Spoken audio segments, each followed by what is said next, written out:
Hi guys, February is PSVita shoot 'em up month on my channel, and today I'm playing Sine Mora. Sine Mora came out in 2012. It was one of the year one games of the Vita, and it's a really good 2D shoot 'em up on the Vita, with some really cool mechanics in it as well, and a lot to keep you playing for a long time. It's also got a pretty lengthy story. There's a lot of text and dialogue in the game. I got to be honest though, I wasn't kind of totally sold on it. It didn't grab me in terms of story mode. So I'm just playing the arcade mode from the beginning right now to show you guys what it's like. It plays really well. It feels really good to control the ship. You shoot with the X button, and one of the things that's really unique about the game is you can see that timer on the top of the screen. Now, you have basically, so you'll start the level with whatever it is, 30 seconds or 40 seconds or 60 seconds, whatever it is for each level, and you need to kill enemies to keep that clock going. So when you kill an enemy, you may get an extra like 4 seconds or 2 seconds or whatever. But if you get to zero, then it's game over really.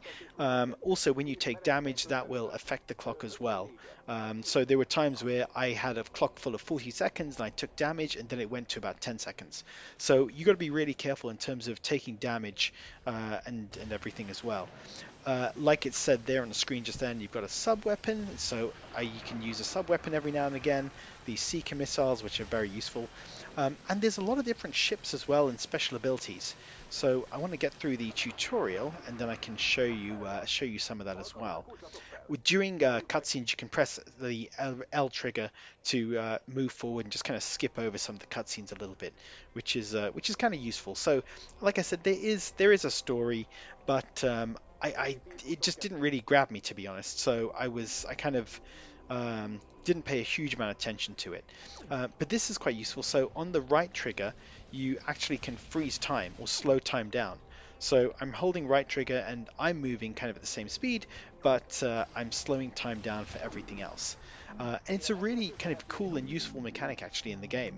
It just makes things quite interesting because this is quite a tricky shooter at times. It is a bullet hell shooter, so you do have a lot of bullets flying at you at times, and using that mechanic really does help. This is a tutorial, so they give you pretty much unlimited amounts of the time power. But when you're playing the actual game, you don't have as much use of it. You have to kind of build it up and recharge it. So it's not quite like that when you're actually playing the game. But I'll give you guys a show of how it works. It's not super long, um, so it's only got 7 levels. So it's not exactly a big, not exactly a long game. But there is a lot to do in this game because once you finish the game, there are also other. You need to replay the game, or you can replay the game with different ships and different pilots and different sub weapons. And I want to show you guys that mode as well because it's super difficult when I try to play through that. So I think now I've just finished the tutorial, so this will be the first stage of the game. Load times are a little bit long, which is a shame, but I don't have a lot of complaints about the game. I think the two complaints I do have is the load times, which are long, like I said, or a little bit long, and the other thing is that it doesn't have a platinum trophy. I feel like this is a game that is made for replay, and having a platinum trophy would really have helped people coming back to it again and again. So this is the first proper level of the game, guys. So you can see, like, as I kill these enemies, the time is kind of going up a little bit at the top. Now, because I'm playing on normal, oh, and you can see that I collected, so the red capsules give you a bit of extra firepower. Green ones charge your sub weapon. Um, you can see that but that is one thing I really like about this game, by the way, to collect these little tokens to kind of help and change your game, and especially right now, which I'm playing on story mode. So I would be playing through the whole game theoretically, all seven levels in one go, which doesn't take that long, and you get to keep your upgrades as they carry forward through the game, which I really like. So I like that you can just kind of keep on, if you earn a lot of upgrades, you'll have those same upgrades for your weapon when you get to the final boss as you've played through the game. Now, when you get hit though, when you take damage, you do drop some of those tokens. So you might see that soon. This is I'm coming up now to the first boss of the game. Um, Here he is. So if I take any damage, I lose a token. Oh, it didn't drop one. Oh, there you go. There you go. So I lost one of those tokens, and so that that token needs to be recollected. Otherwise, I'll lose it permanently. So I'm going to use my sub weapon again, try and knock out that gun of his. Oh, and I've lost. You may have seen at the top, I lost one of my weapons, and so right now I'm slowing down time. Oh, and I still died. Okay, so I took some damage. So I managed to. I didn't. I took some damage, which ran the time gauge down, and I didn't manage to beat him. But let's try again. So you do have a limited number of credits as well, which makes the game pretty tricky. It makes it really hard to kind of finish each level. So I'm going to try and use my lasers, just try and knock that gun out if I can. There we go. Okay, got that gun at least. Now I need to kill this over here. And so that time mechanic, so I can slow it down, but given the number of bullets that are on the screen, it's actually really hard to avoid them.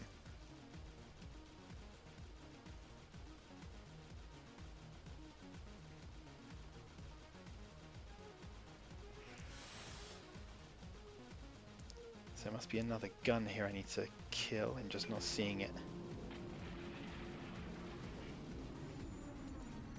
It's got some pretty interesting enemies as well in terms of the bosses. They're quite varied. I found the final boss as well was really was quite a decent challenge. But like I said, guys, it's not a super long game, so I did manage to finish the whole game in probably an hour and a half, maybe. It didn't feel like very long when I did a recent playthrough.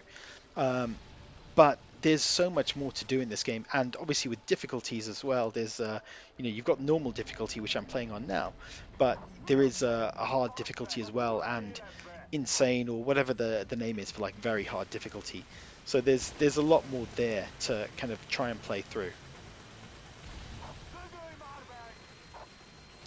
Oh, I managed to take damage. That's annoying. I'm going to lose those two weapons tokens, unfortunately. I couldn't get back to them in time.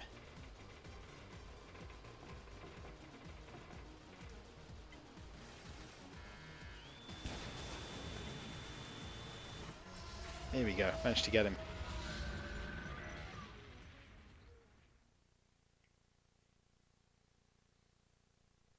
So that's the first level, guys. So let's jump into the second level as well. So this is the undersea level. So on the right now I'm recording this from my Vita, and so I'm playing it on the Vita and recording it onto the screen. And it looks on the screen quite dark. I'm not sure if when you guys see it on YouTube, whether you'll agree with that or not. But on the Vita, it looks much kind of clearer and easier to see. So if it does seem a bit dark and you are worried about not being able to play it properly, don't worry, because on the Vita it's a lot more brighter and much easier to see. Good weapon upgrade.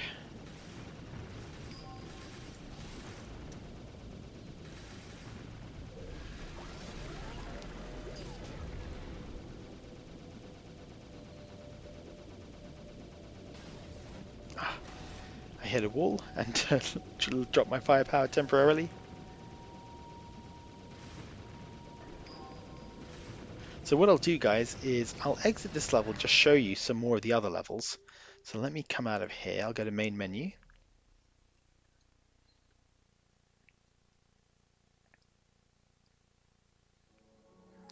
So on the menu, you've got 4 options to when you want to play the game. So story, which is what I was just playing, and you can choose which stage you want to play through. So you saw me play through stage 1, and then you've got the underwater one all the way up to stage 7, basically. Then you've also got arcade, so that's starting from the very beginning of the game, and you can choose which plane you want to play as.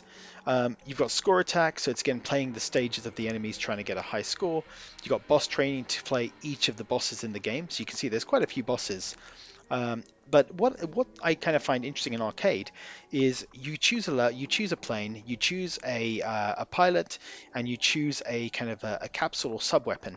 And so these are all of the different iterations of pilots, planes, and sub weapons that you can possibly choose from. And on arcade mode, I find it really, really hard. So let me show you guys what it's like. There's only two options, hard and insane. And I have not been able to finish the first level of arcade just because the time is so difficult to get through, and they only give you 3 credits as well, which is not much at all. So you can see I've started only with 14 seconds, and so you always need to kind of know the level perfectly so that you manage to get those enemies and keep on extending that time. It's really unforgiving and really challenging. So, and oh, so you saw there, I took damage and managed to lose most of my time. So this is a really, really tough mode, guys. But if you want a challenge in your shooters, then this is this will definitely keep you busy. So I managed to get a bit of a time extension, but even with that, I'm barely kind of keeping my head above water, and yeah, I died. So it is definitely a tough mode if you want to challenge yourself to play arcade and try and get through with that really short time limit. Personally, I prefer kind of doing the story or doing the boss training, but let me jump into boss training and we can take a look at one of these bosses. So I'm just choosing a random, let's do reflection, and let's play on normal. So yeah, lots of options, lots of different ways to play. The sub weapons and the kind of the special abilities really do make a big difference on the game and your playthrough. I think it's actually really impressive, this game, with all the options you've got. It does make the game feel very different. Oh, whoops! I just took damage straight away, which was not great. So I'm going to fast forward a little bit.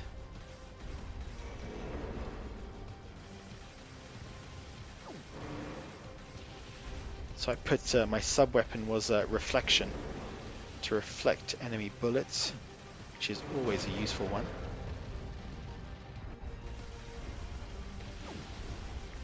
But you can see there at the top, guys, I'm using my sub-weapon, well, not the sub-weapon, the special power, but it is draining, so I shouldn't, if I use it too much, I know I'm gonna be in trouble.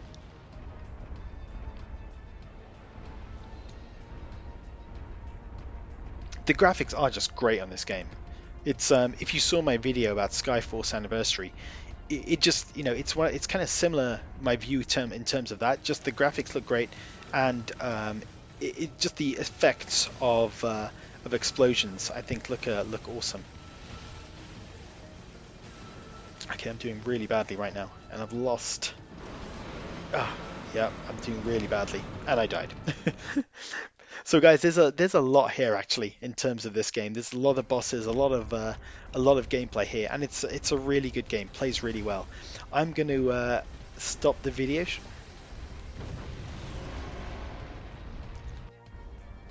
So guys, I hope this look at Sine Mora has been useful. I think it's a brilliant game, really fun. One of the kind of better shooters on the Vita, and just with the amount of modes, it may seem kind of short in terms of the actual arcade mode just to finish the levels, but there's so much to do afterwards that I think it's a great game to play. So guys, let me know in the comments, have you played Sine Mora? What do you think of it? Let me know as well, what other shooters would you want me to cover this month? Please check out my channel for all the other videos I'm doing on shooters. And guys, thank you very much for watching.